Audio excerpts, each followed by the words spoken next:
Hello and good evening, and a very warm welcome for a special program called Cricket Predicta on NewsX, powered by 1xBet. Today's all eyes are on MA Chidambaram Stadium. It's going to be yellow, yes, whistle podu, as the Chennai Super Kings gear up to take on the Lucknow Super Giants in the 39th match of the IPL. This highly anticipated clash marks the return of CSK into their home ground after a series of away fixtures.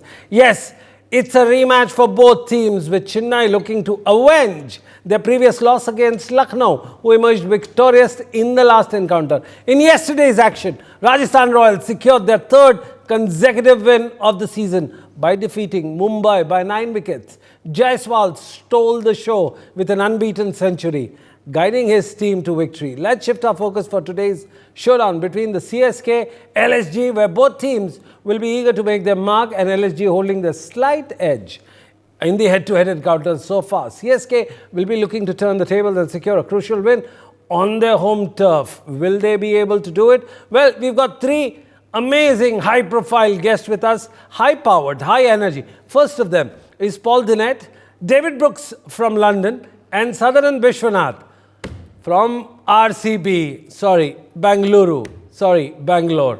Either ways, it's not a good sign. It's depression for you as a RCB fan and me as a Delhi Capitals fan. And Mumbai has joined us, so we're not alone there. Anyways, Paul Dinette, we missed your insightful comments. What do you make of the Australians headed back? Can't they face the heat, or is the food too much for them to handle? Well, I mean, looking at the performances since I've gone, Mitchell Starc knows how to close out a game, doesn't he? Absolutely. Bowled a successful final over. The one bright shining light, of course, is Jake Fraser-McGurk.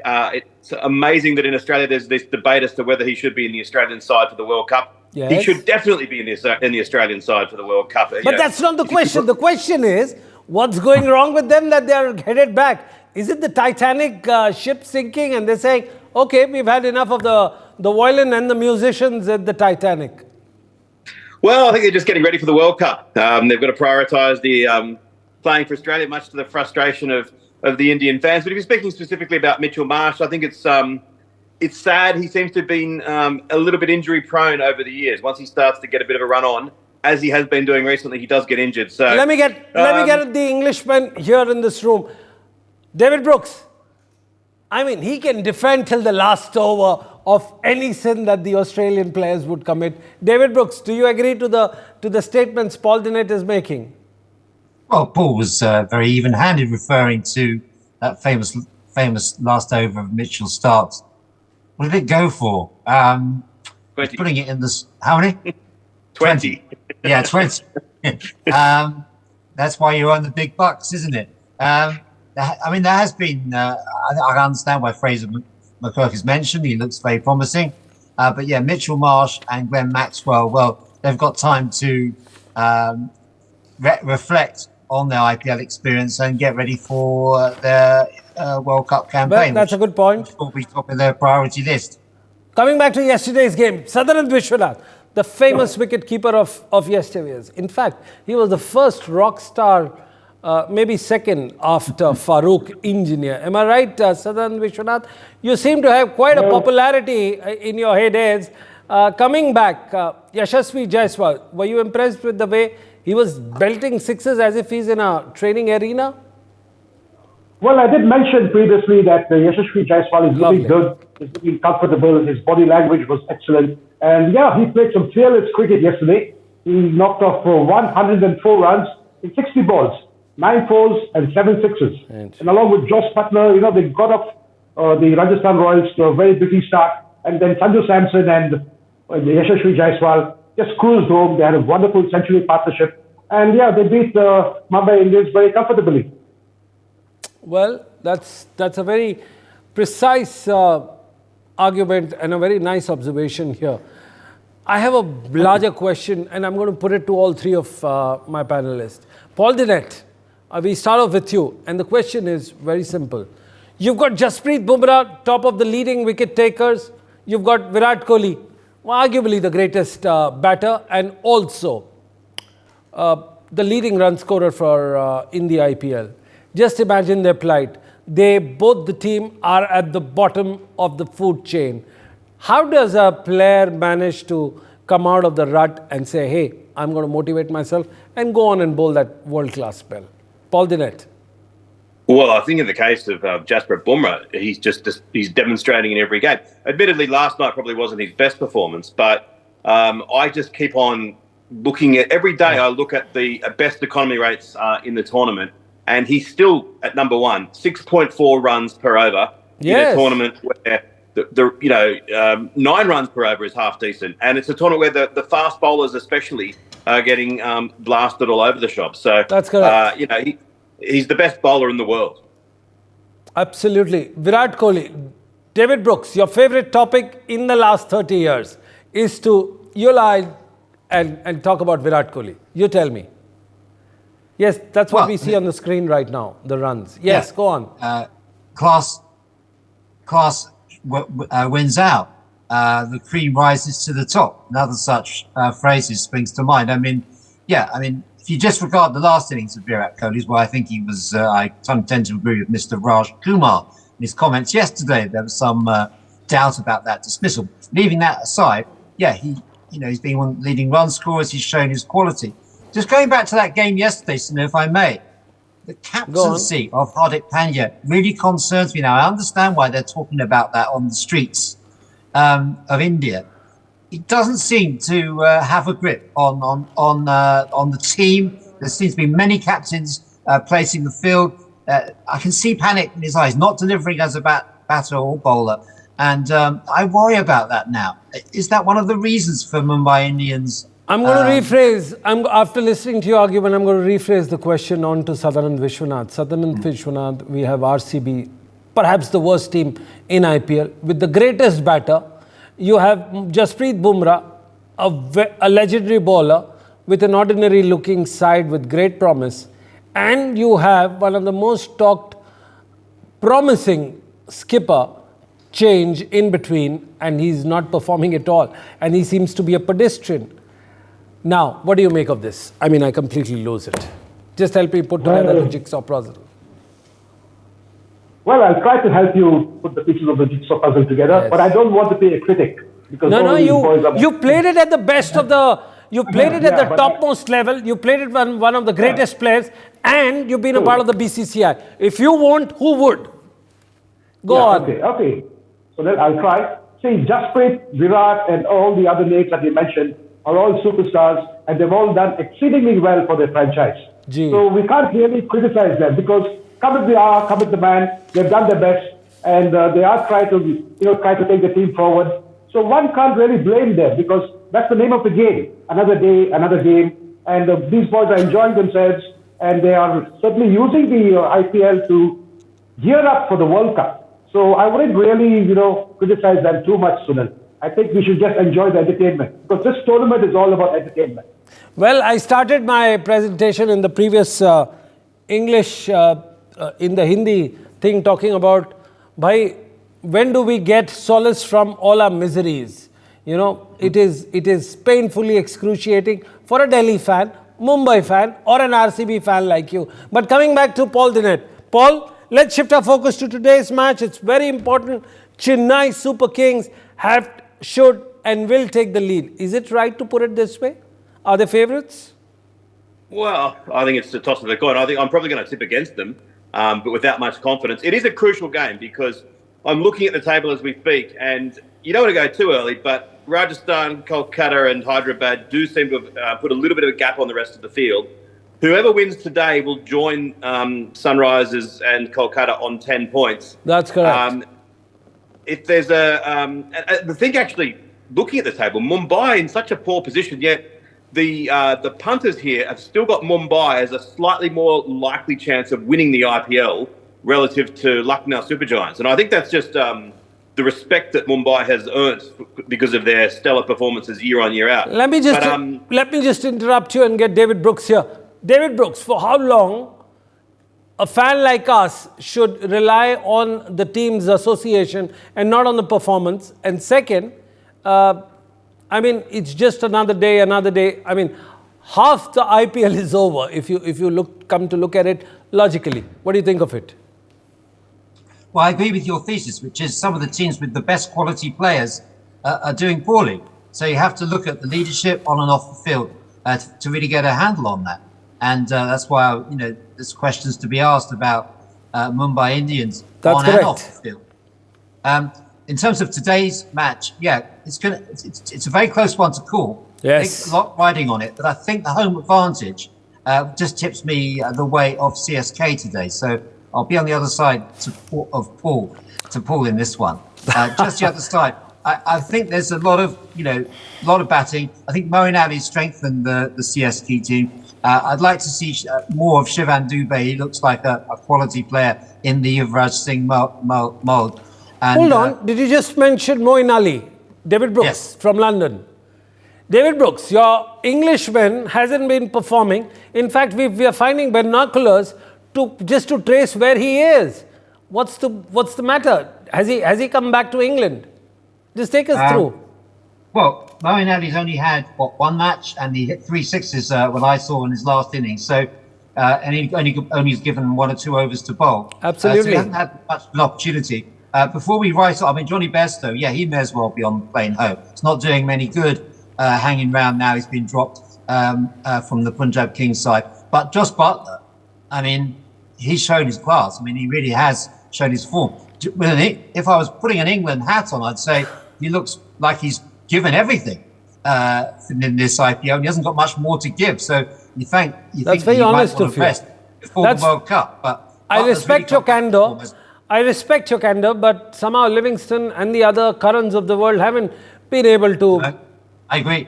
Yeah, if Liam Livingstone, fortunately, has got another string to his bow in that, he does bowl and he's underestimated as a bowler, but his batting has been very disappointing. I could have predicted that. And Sammy Curran hasn't quite been able to step up without Shikhar Dhawan there to support him. Sadanan Vishwanath. Yeah. All the arguments are said, all the defense are made. But just imagine a player like Moeen Ali, who's doing brilliant, but at the same time is getting paid in millions of dollars just to bowl 3 overs and hit 4 sixes. Do you think it's justifiable for something like this? Just a stray argument. Just for the fans. Well, he's very fortunate. He's got to consider himself very lucky to get that astronomical amount of money. And it will go well for his family, for his future generations. And in fact, the IPL tournament has made everybody so very, secure, financially secure. Yes. Not just for their tenure, even their family, their kids and their grandkids, all are very, very safe and sound as far as finance is concerned. So it's very important that they invest it wisely and they use the money well, which the IPL has provided them. And hats off to them. I'm so happy because the golfers make a lot of money, the boxers make a lot of money, the Formula One drivers make a lot of money, the football stars, Manchester United, Liverpool, Man U, and all the other great clubs, they also amass a lot of wealth. The golf players make a lot of money. Well, so why not the cricketers? Absolutely. Very nice point. Why not cricketers? But what happens, Paul Dinette, when cricketers are paid in abundance and they suddenly decide to pull off the plug and go back to their country? Do you defend that part? Yes, I defend that part because I think that cricketers throughout all of history, as Sadnan is alluding to, have been paid very poorly. It's only been relatively recently that these big bucks are on offer. And for every player who is getting these big bucks, there are 10, 20, 30 players who just missed out and suddenly might face the prospect of being 35, having been journeyman, missed out on what other careers they might have had and have put themselves into a difficult financial position. So I have no problems with a player who is injured in looking after themselves and doing the sensible thing because it's a very finite amount of time that you've got to play. Sure, the money is great, but once it's over, it's over. So, long live the high pay that they're getting. And it's more Absolutely. than just We don't deny that, of course. Now, come on and defend Marcus Stoinis with just 130 runs, 7 innings, 1 time not out with an average of 21.6 and strike rate of 135. Ouch, it hurts. Go on, defend. Well, he played a match-winning bowling in the game that these two teams just played. Looking at it now, 2 overs, 1 for 7. at that strange point in the last game where CSK seemed to get marooned. And if it hadn't been for Dhoni coming out and belting it everywhere, then they wouldn't have got any sort of total. Which leads me, and I know I'm going on about a broken record here, and I don't want to give advice to MS Dhoni because far be it for me to do it, but why doesn't he bat up a little bit higher in the order? He scored 87 runs without being dismissed at a strike rate of 256. He's in the most amazing form. Hit a few more balls. Paul, as an Aussie, I mean, it's very difficult to corner you. I'll let that job be done by an Englishman. Come on, David Brooks, take the challenge and just try corner the Aussies in the IPL for their non-performance. You've got 10 seconds to ask your questions. Well, you've got two coaches in Ricky Ponting and Justin Langer. Be interested to hear what Paul thinks about their respective performances. I mean, yeah, Delhi have been disappointing. They had that one victory and could have had another one in the last game. So, yeah, I think... Come on, Paul, in the red corner. Justin Langer looks very at ease with himself, I have to say. Go on. David's been very kind, not to mention there's Trevor Bayliss for the Punjab Kings. Yeah. So I'm going so well. Yeah, Ponting's been disappointing at Delhi, and I think Langer is doing quite well at LSG. But tonight is, as I said, such a pivotal game that these next couple of games, if they propel LSG into the semi-finals, then I think that we can say that Langer has refound his mojo as a coach after the disappointing end to his Australian tenure. But we've talked about it on the show before. Ponting has had a disappointing time at Delhi, and it doesn't look, despite the fact that they've had a couple of better results, that doesn't look so great for them. Absolutely. Let's see what Michael Hussey has to offer today. Let's look at the batting lineup of CSK. We've got Rituraj Gaikwad scoring brilliantly at 241. We've got Shivam Dube, 245 runs in the 7 innings. Ajinkya Rahane, 160 runs in 6 innings. And Ravindra Jadeja, he's got his mojo back at number 4. But when you look at KL Rahul, 286, Nicholas Pooran, 246, Quinton de Kock has not joined the party but is still at number 3. And Marcus Stoinis is at number 4. Do you think it's a good matchup between the two teams in batting? Sadanand Vishwanath, my question is to you. Yeah, it's a very even Stevens matchup because both teams have got a similar report card. 4 wins and 3 defeats, 8 points each. Of course, Chennai do have the home comforts. They have never lost in Chennai, but they have travelled quite badly. They lost 2 games away. And like, my colleagues say, that this is a crucial game for Chennai because if they lose this one, they might find themselves finding it very difficult to make the playoffs. So it's a very crucial game for both the teams. And quickly over here, Sunil, I would like to congratulate, yesterday Sandeep Singh for that 5-er that he got. He got 5 for 18, I think. And congrats to Chahal for getting his 200th wicket. The first man in IPL to get 200 wickets. Amazing. So congratulations to that. Sandeep Sharma too, well bowled. This is the leaf that the Mumbai bowlers need to take out of. Because Sandeep Sharma is 30 years old. He's like wine, getting better, with age. So I think the Mumbai bowlers have to realize that they have to use their variety, they have to use their brains, they have to have patience, and they have to bowl those yorkers, the short balls, slower short balls, slower bouncers. Before we move on to next, do you have any personal anecdote of the players from CSK or from the LSG? Any player personal? You've interacted with countless of them. You've seen them actually grow up. Certainly. Like, for example, KL Rahul. He comes from Bangalore. His father is a professor at the Bangalore University, very learned man. Rahul, too, is very educated and is very prim and proper and likes to keep a very low profile. So once I asked Rahul, I said, Rahul, how are you so good in all 3 formats? Like all the other great players in the IPL who we've been watching. All the guys who are excelling, they're great in all the 3 formats.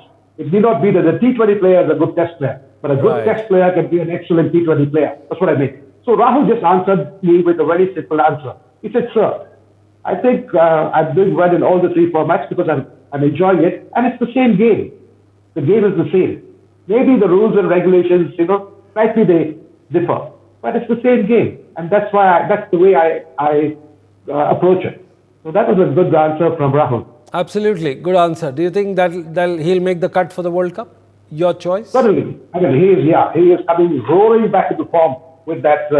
He's reckoning now because with the match-winning 82 when he got off 53 balls. That's correct. Against Chennai Super Kings. He was at his finest best. Absolutely. A lot of elegance, a lot of grace, a lot of power. I think KL Rahul is making a solid claim for the World Cup Well, He opened the innings in 2022. Yes. He might now develop as a wicketkeeper batsman for 2022. absolutely.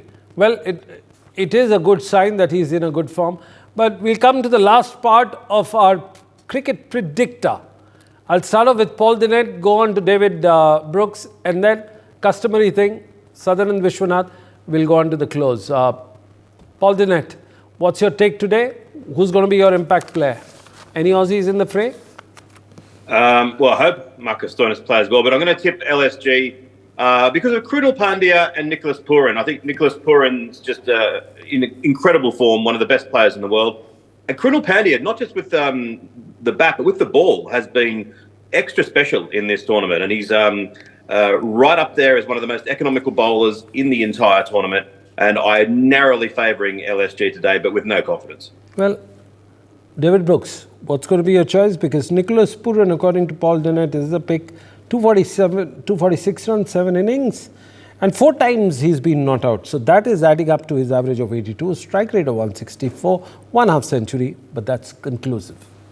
David Brooks, which is your team? Yeah, I'm a big fan of Nicholas Purin, and the LSG batting looks good. With that, I've never seen Rahul play as well as that. Best I've seen him play in the last game. So that augurs well for India too, and de Kock as an opening partner. So I do fear the batting, just because I think the bowling is slightly better for CSK, and they're coming on back to their home ground. I'm going to go CSK today, but like Paul, not a great deal of confidence. If I was a punter in England, I would be saving my money today. Saving it for a better occasion, because I think it could go either way with so much at stake. In terms of impact players, Shivan Dubé has impressed me, and who cannot be impressed by Patirana, the way that he bowls. So they're my 2 players for CSK to watch today. Good. So are you with CSK or LSG? Whom are you backing? CSK. Okay. Sutherland Vishwanath, now it's your turn to answer and close the show. Well, so then Patirana is the leader of the CSK pack. That's He's also got Jadeja. Yeah, and Chekhov, it just normally stops and turns a bit. So I think at the home comfort and the home advantage, I'll go with CSK today. Well, we've got 2 CSK, 1 LSG, but this is the only show where you get your panelists talk to each other. An Aussie and an Englishman come together to save their side, and you have a former Indian wicketkeeper, one of the golden gloves guys, actually giving a personal anecdote about someone who's from the same city and is about to make his way into the World Cup. Well, that's all we had time for. For more such videos, subscribe to the NewsX YouTube channel, hit the bell icon.